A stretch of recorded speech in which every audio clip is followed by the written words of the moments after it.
أعوذ بالله من الشيطان الرجيم بسم الله الرحمن الرحيم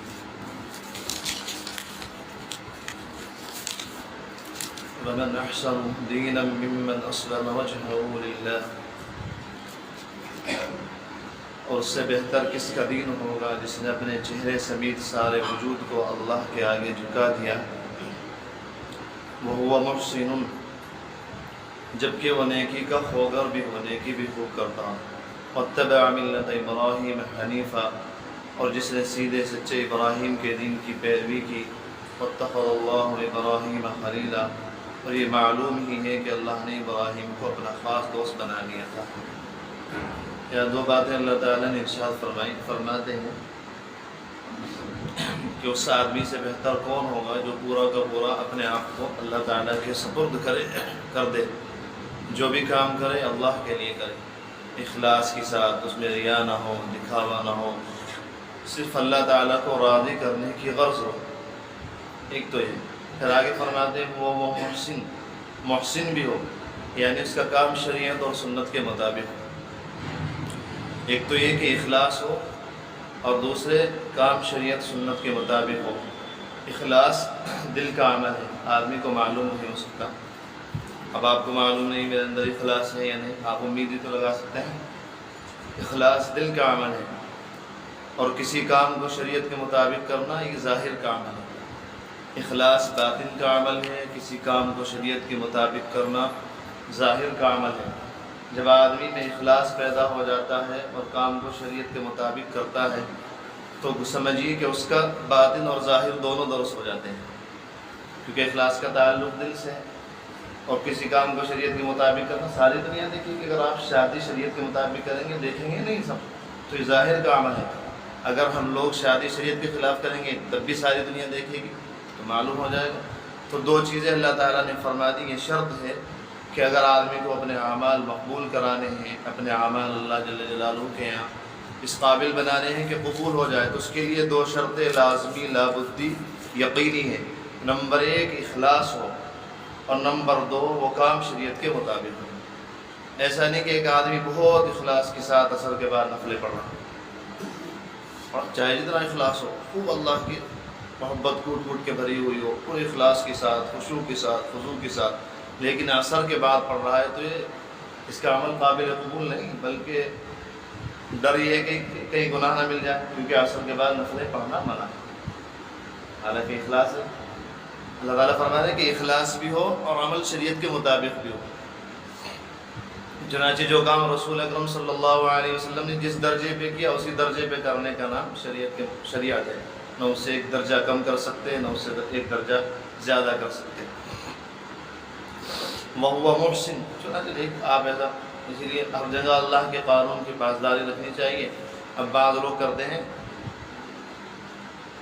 کہ جی ہم تو لوگوں کو دین کی دعوت دیتے ہیں، لوگوں کو اللہ کی طرف بلاتے ہیں، اب اس کے لیے حرام بھی کھایا جا رہا، جن کے یہاں حرام کی آمدنی ہے، سود کا ہے، ان کے یہاں بھی دعوتیں چل رہی، ان کے یہاں دعوتوں میں جا رہے، باقاعدہ کہیں شیعوں کے جلوس میں جا رہے، اور کیا کہہ رہے ہیں کہ ہم لوگوں کو دین کی طرف متوجہ کرنے کے لیے وہاں جا رہے ہیں۔ اللہ تعالیٰ فرماتے ہیں چاہے جتنا اخلاص ہو تمہارے اندر، وہ محسن، لیکن تم محسن نہیں ہو، شریعت کے مطابق تمہارا عمل نہیں ہے، اس لیے ہم قبول نہیں کریں گے۔ چنانچہ ایک صاحب کی اطلاع دی گئی حضرت مولانا مفتی رشید احمد صاحب لدھیانوی رحمۃ اللہ علیہ کو کہ فلاں فلاں صاحب آپ سے بیعت ہیں اور سود والوں کے یہاں کھا لیتے ہیں دعوت، بینک والوں کے یہاں، اور یہ کہتے ہیں کہ جوڑ کے لیے تاکہ وہ ہم سے جڑ کے چلیں، ہم ان کو اپنی طرف متوجہ کریں۔ حضرت نے فرمایا، اتنے بڑے مفتی تھے عالم اسلام کے، فرمایا ایسے خبیث آدمی کو بھائی باہر نکالو جو لوگوں کو جوڑنے کے لیے پاخانہ کھا لیتا ہو، ایسے خبیث آدمی کو باہر نکالو جو لوگوں کو جوڑنے کے لیے پاخانہ کھا لیتا ہوں۔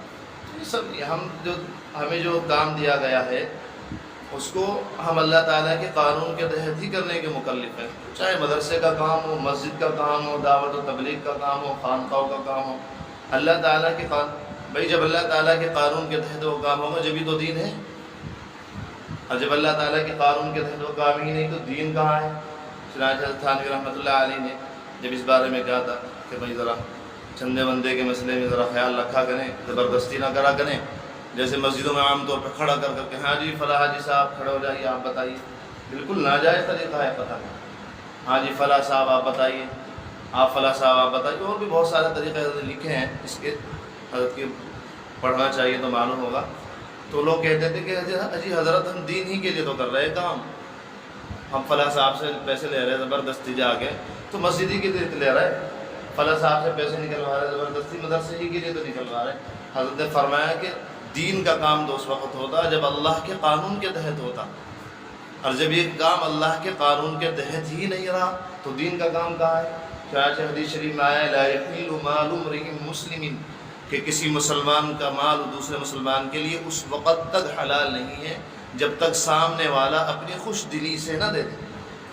زبردستی جا کے آپ 1000 روپے دے رہے، نہیں 2000 دینے پڑیں گے. امام صاحب کے پیسے اکٹھے ہو رہے پورے بازار میں، کسی نے 100 روپے اپنی خوشی سے نہ چل رہے کام 500 روپے. اللہ کے نبی فرما رہے کہ کسی مسلمان کا مال دوسرے کے لیے حلال ہی نہیں ہے جب تک کہ سامنے والا خوش دلی سے نہ دے. تو اللہ تعالیٰ نے فرمایا کہ کام ہی دین کا کہاں رہا، یہ تو اپنی نفسانی خواہشات ہو گئی. الذین ضل سعیہم فی الحیاۃ الدنیا، اللہ تعالیٰ فرماتے ہیں یہ وہ لوگ ہیں جن کی دنیا کے کام کاج سب بیکار گئے، محنت ہے، اور یہ سوچتے ہیں کہ ہم نے اچھا کام کیا. تو فرماتے ہیں واتبع ملت ابراہیم حنیفا، اور جس نے سیدھے سچے ابراہیم کے دین کی پیروی کی. واتخذ اللہ ابراہیم خلیلا، اور یہ معلوم ہی کہ اللہ نے ابراہیم کو اپنا خاص دوست بنا لیا تھا.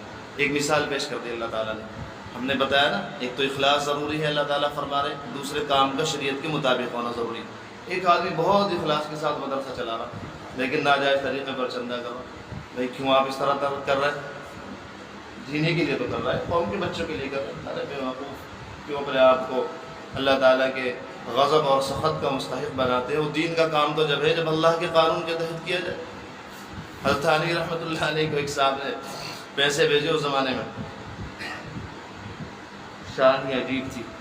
تجھے ہرگز نہ لالچ دے سکیں سکوں کی جھنکاریں، تیرے دستے توکل میں تھی استغنا کی تلواریں.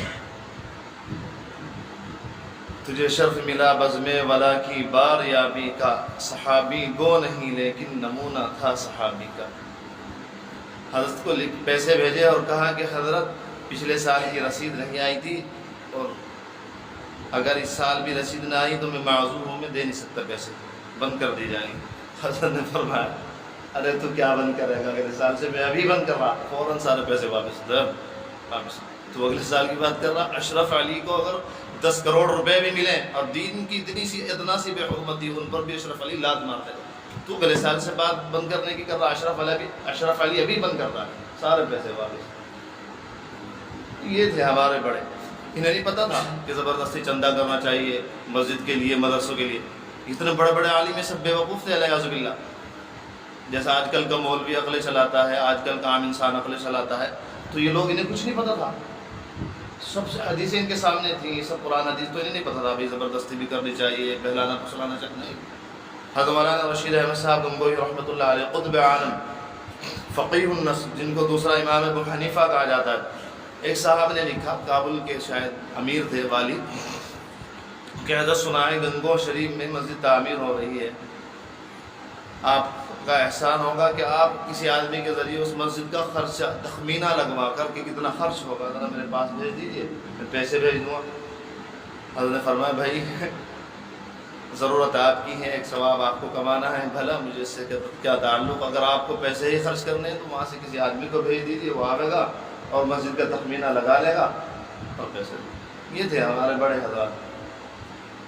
اتنے بھی حضرت علی رحمۃ اللہ علیہ کا ملفوظ ہے کہ واللہ اگر 1 کروڑ روپے بھی مجھ کو ملتے ہوں اور اس میں دین کی ادنا سی بھی بے حرمتی ہو تو میں ان کو بھی قبول نہیں کروں گا. یہ ہے وہ محسن، اس کا کام شریعت کے مطابق ہو، اخلاص بھی ہو. تو ایک مثال پیش کر دی کہ دیکھو جیسے حضرت ابراہیم علیہ السلام اخلاص بھی تھا اور جو شریعت کے مطابق کام بھی تھا، اسی لیے اللہ تعالیٰ نے ان کو خلیل بنایا. واتخذ اللہ ابراہیم خلیلا، اللہ نے ابراہیم کو اپنا خاص دوست بنا لیا ہے.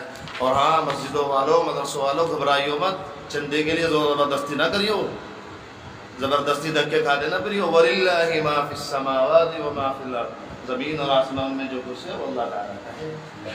اللہ تعالیٰ کو راضی کر کے چلو تو تمہارے قدموں میں خزانے آ جائیں گے. لوگ تمہیں خود دے کے جائیں گے کہ جی میری طرف سے 50,000 روپے لے لو، میری طرف سے 20,000 روپے لے لو اور اللہ کے لیے لگا دو. چنانچہ بھی ہم گئے تھے ایک جگہ مظفر نگر میں، بڑے مفتی صاحب ہیں، اللہ والے آدمی ہیں. فرما رہے تھے بھائی ہمارے یہاں تو لوگ آ کے منتیں سماجتیں کرتے ہیں، ہم زکوٰۃ کا پیسہ نہیں لیتے. جب زکوٰۃ کا نصاب پورا ہو جاتا ہے نا، لوگ آ گئے جی لے لو جی لے لو، بہت منتیں سماجتیں. ہمارے سامنے بھی آئے بعض لوگ، خود ہی کوئی سفیر نہیں، کوئی کچھ نہیں، مدرسے میں آ کے دے کے جاؤ، ہم تمہارا شکریہ بھی ادا کرنے دینا ہے، 2 بار نہ جاؤ. کون جا رہا؟ مولوی نے بدنام کر رکھا ہوں نا. مولوی کا مقام کتنا اونچا ہے. حضرت علی رحمۃ اللہ علیہ کی حضرت مفتی حسن صاحب حضرت نے لکھا، اس وقت 20-25 روپے تنخواہ تھی. حضرت سے فرمایا کہ حضرت 200 روپے ایک جگہ سے ماہانہ تنخواہ مل رہی ہے، اور میں چاہتا ہوں اگر آپ اجازت دیں تو وہاں چلے جائیں. حضرت نے فرمایا اپنی جگہ بیٹھے رہو، 200 روپے مولوی کی جوتی کی خاک کے برابر بھی نہیں ہے. وہیں بٹھا دیا. اور اس کے بعد اللہ اکبر، کیا بنے مفتی حسن صاحب. دیکھیے جامعہ اشرفیہ لاہور جا کر دیکھیے، کتنا بڑا مدرسہ، کتنا بڑا مدرسہ. اللہ اکبر، اس کے تحت کتنے مقاصد، کتنا اللہ تعالیٰ نے. تو وللہ بھائی مسجد مدرسے والوں گھبرائیو مت، زبردستی نہ چندہ کریے. وللہ ما فی السماوات و ما فی الارض، آسمان اور زمین میں جو کچھ ہے اللہ ہی کا ہے. وکان اللہ بکل شیء محیطا، اور اللہ نے ہر چیز کو اپنی قدرت کے احاطے میں لیا ہوا ہے. تمام لوگوں کے قلوب ہمارے دونوں انگلیوں کے درمیان ہیں، ہم متوجہ کر دیں گے تمہارے پاس آئیں گے دینے. اللہ تعالی ہم سب کو 100% شریعت کے مطابق عمل کرنے کی توفیق عطا فرمائے. اللہ کے قانون کے تحت چلیں، اسی کا نام سب کچھ ہے. دیکھیے